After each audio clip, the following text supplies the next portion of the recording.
Assalamualaikum warahmatullahi wabarakatuh. Nama saya Yatmi Yanti dari program MPAI. Di sini saya akan memaparkan tentang pengembangan kurikulum PAI berbasis kearifan lokal dalam kegiatan tahlilan di Mans 1 Pangkal Pinang. Menurut Thohir Abdul Alkaf yang dikutip dalam Syamsul Bahri mengatakan bahwa tradisi tahlilan merupakan salah satu bagian dari bentuk sikap dalam konteks sosial keagamaan. Istilah tahlilan sering dikaitkan dengan acara selamatan ataupun kepada Allah SWT yang isinya agar pahala dari bacaan yang telah dibaca dihadiahkan kepada arwah yang telah meninggal serta memohon ampunan baginya. Tradisi tahlilan digunakan sebagai majelis zikir dan media dakwah agar masyarakat menjadi lebih dekat dengan Tuhannya.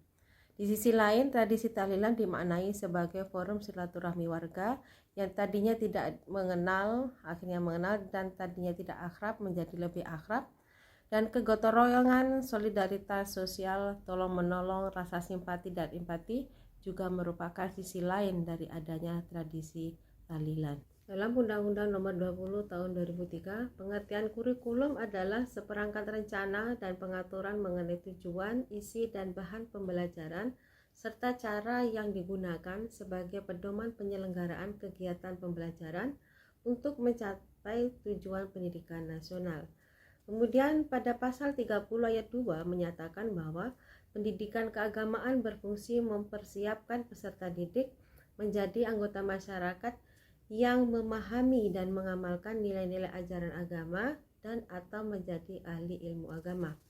Sebagai kerangka subsistem pendidikan nasional, pendidikan agama Islam menjadi kurikulum wajib di setiap jenjang pendidikan, mulai dari tingkat dasar, menengah, dan perguruan tinggi baik negeri maupun swasta. Dalam pengembangan kurikulum pendidikan agama Islam, tentunya harus memperhatikan prinsip-prinsip yang ada sehingga pengembangannya dapat berjalan sesuai dengan rencana dan mencapai tujuan pendidikan yang diinginkan. Berikut adalah prinsip-prinsip pengembangan kurikulum. Yang pertama adalah relevansi.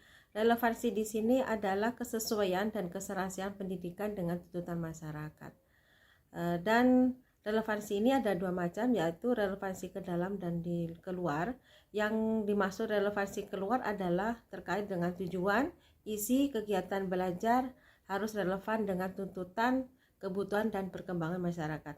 Sedangkan relevansi ke dalam adalah kesesuaian atau konsistensi antara komponen-komponen kurikulum, yaitu antara tujuan, isi, dan proses penyampaian penilaian yang menunjukkan keterpaduan kurikulum. Terkait dengan relevansi kegiatan Rohis Mans 1 Pangkal Pinang dalam hal ini dalam kegiatan tahlilan yang diinisiasi oleh Ustadz Jadi Fajri, beliau melihat bahwa para lulusan Mans 1 Pangkal Pinang setidaknya nanti sudah siap apabila mereka terjun di masyarakat dengan ilmu keagamaan, yaitu bisa membaca atau memimpin doa dalam kegiatan keagamaan seperti tahlilan.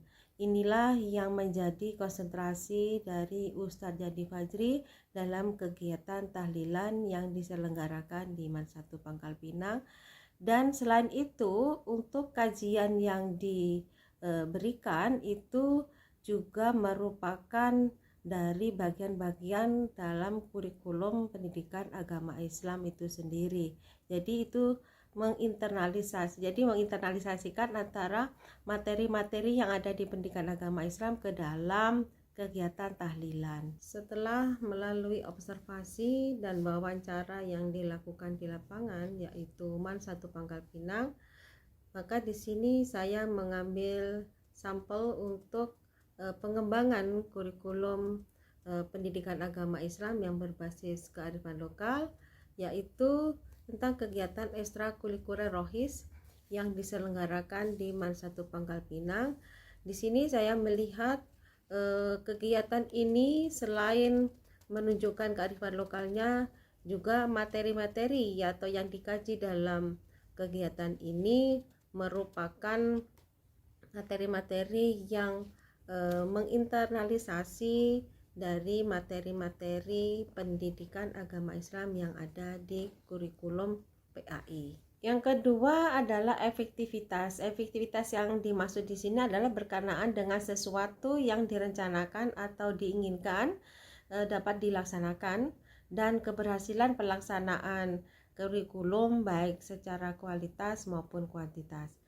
Terkait dengan kegiatan tahlilan yang diselenggarakan, ini kalau dilihat dari hasil observasi kemarin, mereka menjalankannya itu penuh dengan kesadaran. Jadi mereka ada komitmen untuk melaksanakan kegiatan ini dengan penuh rasa tanggung jawab, tanpa ada paksaan, tanpa ada perintah dari Ustadz Yadi Fajri. Jadi mereka sudah melaksanakan kegiatan ini sesuai dengan jadwal yang sudah ditentukan. Yang ketiga adalah efisiensi. Efisiensi yang dimaksud di sini terkait dengan waktu, tenaga, dan biaya yang dipakai untuk menyelesaikan program pembelajaran yang bisa merealisasikan hasil yang optimal. Terkait dengan kegiatan tahlilan yang diselenggarakan Rohis Madrasah Pangkal Pinang, Ustadz Fajri memiliki strategi. Di antaranya satu adalah pembiasaan. Pembiasaan di sini adalah dengan memberikan jadwal yang sudah ditentukan, yaitu setiap hari Kamis pukul 6.45 sampai 7.20. Maka itu dianggap merupakan salah satu cara yang bisa membiasakan anak-anak rohis untuk bisa mengikuti kegiatan tahlilan di pagi hari. Kemudian yang kedua adalah pendelegasian. Pendelegasian di sini adalah dengan memberikan tugas dan tanggung jawab, pembagian tugas yang diberikan kepada setiap minggunya. Jadi setiap minggunya itu mereka memiliki tugas dan tanggung jawab masing-masing, baik itu sebagai pembuka acara, pembaca surah Yasin, tahlilnya, dan pembaca doanya. Yang keempat adalah kesinambungan. Kesinambungan yang dimaksud di sini adalah saling berhubungan antara berbagai tingkat dan jenis program pendidikan atau bidang studi. Terkait dengan kegiatan tahlilan itu, materi-materi yang dikaji pada kegiatan ini merupakan bentuk internalisasi kurikulum PAI. Jadi di sini mereka atau Ustadz Yadi Fajri memasukkan tentang ketauhidan, kemudian tentang tajwid, dan yang tidak lepas lagi adalah tentang pendidikan akhlak, yang ini disesuaikan dengan problematika pada siswanya. Dengan harapan kegiatan ini bisa membantu guru pendidikan agama Islam yang ada di Madrasah Pangkal Pinang. Yang kelima adalah fleksibilitas. Fleksibilitas kurikulum harus dapat mempersiapkan peserta didik untuk kehidupan sekarang dan yang akan datang. Dalam kegiatan tahlilan ataupun rohis Madrasah Pangkal Pinang ini, pembina berusaha untuk membekali anggota rohis khususnya dengan ibadah amaliyah sebagai bentuk kesiapan mereka setelah mereka lulus dan terjun di masyarakat. Selain itu juga memberikan cakrawala berpikir pada anggota rohis itu tentang Islam yang komprehensif. Artinya di sini bahwa Islam itu tidak hanya berkutat pada tulisan-tulisan Arab, cuma mereka juga belajar tentang pengetahuan tentang Islam itu sendiri. Contohnya seperti apa itu Wahabi, Salafi itu apa. Nah, mereka di sini juga dikenalkan hal-hal seperti itu. Dalam kegiatan tahlilan ini tentunya ada juga kendala yang dihadapi oleh Ustadz Fajri sendiri, yaitu seperti keterbatasan waktu yang dihadapi baik itu siswa maupun ustadznya sendiri. Kalau siswa itu terbentur pada tugas-tugas mereka, ya, berbenturan dengan tugas-tugas dari guru bidang studi. Kemudian yang kedua adalah mentalitas anak. Jadi pelaksanaan itu pada kondisi anak yang mungkin sudah capek, artinya letih dengan tugas-tugas yang sudah mereka lakukan. Jadi di sini ada effort yang harus dilakukan untuk membangun, untuk memotivasi siswa untuk mengikuti kegiatan ini.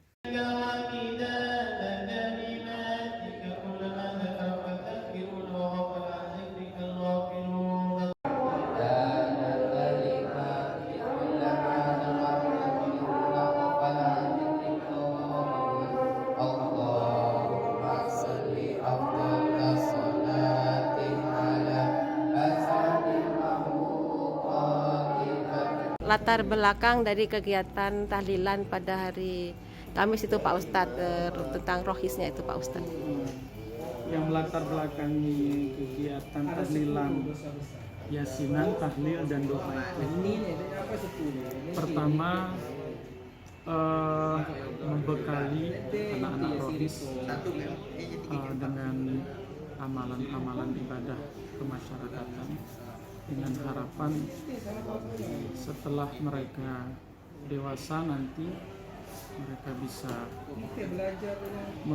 berperan di tengah-tengah masyarakat, terutama terkait khalifah memimpin ibadah-ibadah yang lazim digunakan di masyarakat Bangka Belitung khusus. Itu satu. Kemudian yang kedua, latar belakangnya melihat waktu yang dimiliki siswa itu sangat sedikit, terutama waktu di luar KBM. Maka kami berinisiasi untuk melakukan kegiatan pembiasaan. Jadi dengan harapan mereka tidak sengaja menghafal langsung karena memberatkan, biar terbiasa mereka membaca yasin, tahlil dan doa. Di hari Kamis pagi itu kita selipkan kegiatan pembiasaan dengan harapan nanti mereka hafal dengan sendiri.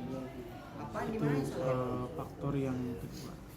Kemudian faktor yang ketiga yang melatar belakangi yasinan, tahlilan dan doa sebagai wujud yang nampak dari proses penghayatan atau internalisasi nilai-nilai karakter Islam yang harus dimiliki oleh anak dengan mereka memuji Tuhan, memuji Allah. Harapannya mereka memiliki akhlak atau karakter baik atau soleh. Itu tiga alasan utama kenapa kegiatan tahlilan itu, yasinan itu kita laksanakan setiap pagi hari. Bu Suryani mau nanya, ini bagaimana pendapat Ibu tentang tahlilan yang diselenggarakan pada hari Kamis itu, pengaruhnya pada pembelajaran Ibu? Ya, banyak sekali manfaatnya, menambah anak untuk mendekatkan diri kepada Allah, tahu mengerti dengan tentang ibadah. Karena di dalam tahlil itu kan isinya tentang zikir-zikir. Dari pemaparan tersebut bisa disimpulkan bahwa pengembangan kurikulum yang berbasis kearifan lokal bisa memberikan peranan dalam pelestarian budaya daerah serta nilai-nilai karakter yang terkandung di dalamnya. Demikian pemaparan ini. Terima kasih. Wassalamualaikum warahmatullahi wabarakatuh.